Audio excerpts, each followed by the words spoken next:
私は世界徴兵の新参者ですが、大将という立場を受けたからにはやりてえことがある。なんだそれは、大岡七部会制度の完全撤廃でごぜえやす。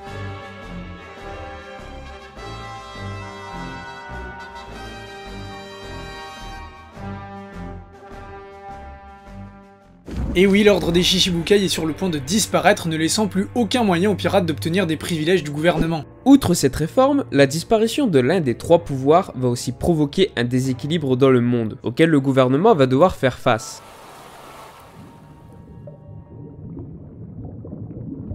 Salut à tous, aujourd'hui nous allons voir les raisons pour lesquelles le système des Shichibukai pourrait être aboli. Mais aussi quel nouveau pouvoir pourrait le remplacer et pourquoi il serait plus efficace que d'engager des pirates. Shinro ici présent va donc m'accompagner durant toute cette théorie et ensemble nous allons vous montrer quel sera le futur pouvoir en plus des Yonko et des Amiraux.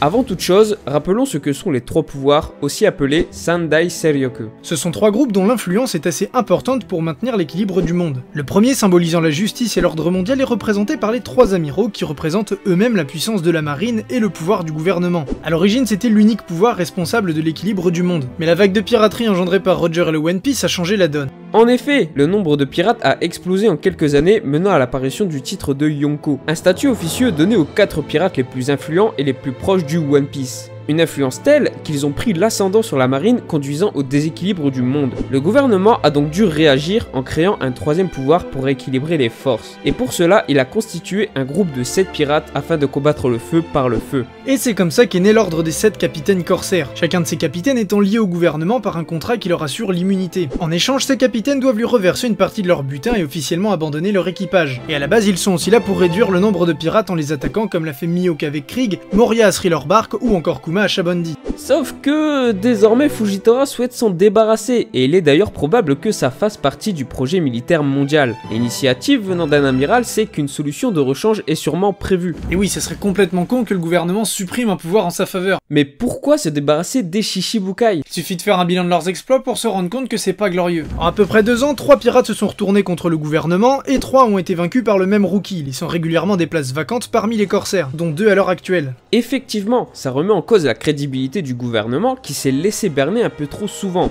En plus, Doflamingo est même allé jusqu'à s'allier avec un Yonko, le pouvoir opposé au gouvernement. Pour un groupe censé apporter l'équilibre, c'est plutôt chaotique. Il y a donc une véritable nécessité pour le gouvernement d'avoir des alliés dignes de confiance. Surtout que les pirates se montrent de plus en plus entreprenants depuis la mort de Barbe Blanche et l'arrivée des supernovas dans le Nouveau Monde. Désormais, c'est une guerre totale qui se prépare comme l'a si bien dit Doflamingo. Et d'ailleurs, ça serait à cause de ce dernier que l'ordre n'a toujours pas été remplacé au profit d'un nouveau. De par ses origines, il exerçait une pression sur les Tenryubito, en menaçant de dévoiler le secret du trésor de Marijois. Maintenant qu'il a été destitué, son chantage n'a plus d'effet et le gouvernement n'a plus d'obstacle pour supprimer les Shichibukai. D'autant plus que ce nouvel échec pourrait justifier l'abolition des Shichibukai aux yeux du monde. Mais comme dit précédemment, il faut un remplaçant pour maintenir l'équilibre du monde. Tout en gardant à l'esprit que la guerre du trône a commencé, chacun des Yonko et des supernovas se forge un équipage solide pour prendre le contrôle des mers, ce qui oblige le gouvernement à affirmer son autorité pour espérer maintenir la paix et l'ordre. Cette organisation doit donc déjà posséder une certaine notoriété, puisqu'elle va devenir un visage public devant contrebalancer le pouvoir des pirates, tout comme les Shichibukai et leur influence. En revanche, contrairement à ces derniers, ce nouveau pouvoir devra être bien plus engagé dans sa mission et loyal envers le gouvernement. S'il se débarrasse des Shichibukai, c'est pour une organisation plus stable et plus efficace. Cela élimine donc pas mal de possibilités, et je pense que vous savez où on veut en venir. Jusqu'à maintenant, un seul type de personne s'oppose véritablement aux pirates sans être affilié au gouvernement, tout en étant peu apparu dans l'œuvre. Il s'agit des chasseurs de primes. En effet, ils seraient une instance presque parfaite pour le gouvernement. Leur raison d'être est de chasser les pirates, les traquer dans le but de toucher leurs primes. Et ça s'inscrirait parfaitement dans la politique plus agressive du projet militaire mondial dont je vous parlais dans une précédente vidéo, avec la nomination de Sakazuki et de Lucci. Oui, et avec les moyens du gouvernement, leur mission serait d'autant plus facile.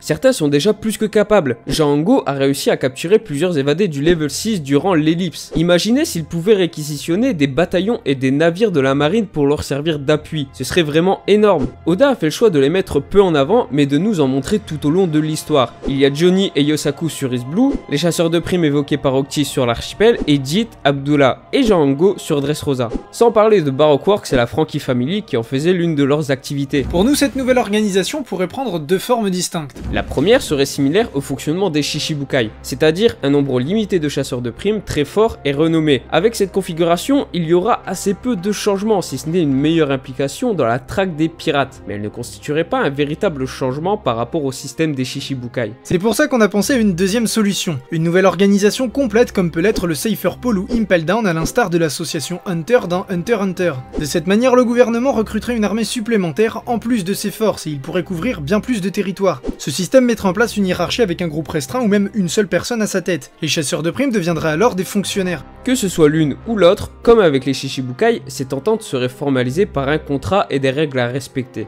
Les chasseurs de primes auraient un quota à respecter, soit individuellement, soit à l'échelle de l'organisation. En échange, ils recevraient un salaire en plus des primes. Enfin bref, on laisse ces détails à Oda. Après, il y a quand même un dernier point à aborder. Alors c'est juste un bonus, ça n'affecte pas le reste de la théorie, mais je verrais bien Baggy à la tête de cette organisation. Alors dit comme ça peut être complètement stupide, mais si on réfléchit bien, Baggy possède déjà son business de chasseur de primes et est déjà affilié au gouvernement en tant que Shichibukai. Il a pas spécialement fait de boulettes pour salir l'image du gouvernement, et en plus ça serait un symbole fort pour ce dernier qui convertirait un pirate de Roger et camarade de Shanks en pilier de la traque des pirates. Et même s'il est trop faible pour être leader, c'est déjà le cas avec la Baggy Company. Puisqu'il s'agit d'un titre officiel, c'est pas véritablement gênant. Et d'ailleurs, je trouverais ça plus cohérent pour l'histoire et le développement du personnage que de devenir Yunko. Après, ça reste un bonus, c'est subjectif et ça affecte en rien le reste de la théorie. C'est là-dessus que se termine cette théorie en compagnie de Shinro, un ami et collègue youtubeur One Piece et aussi manga que l'on vous invite fortement à découvrir. A votre tour de nous dire dans les commentaires ce que vous pensez de cette nouvelle organisation ou de celle qui pourrait remplacer les Shichibukai.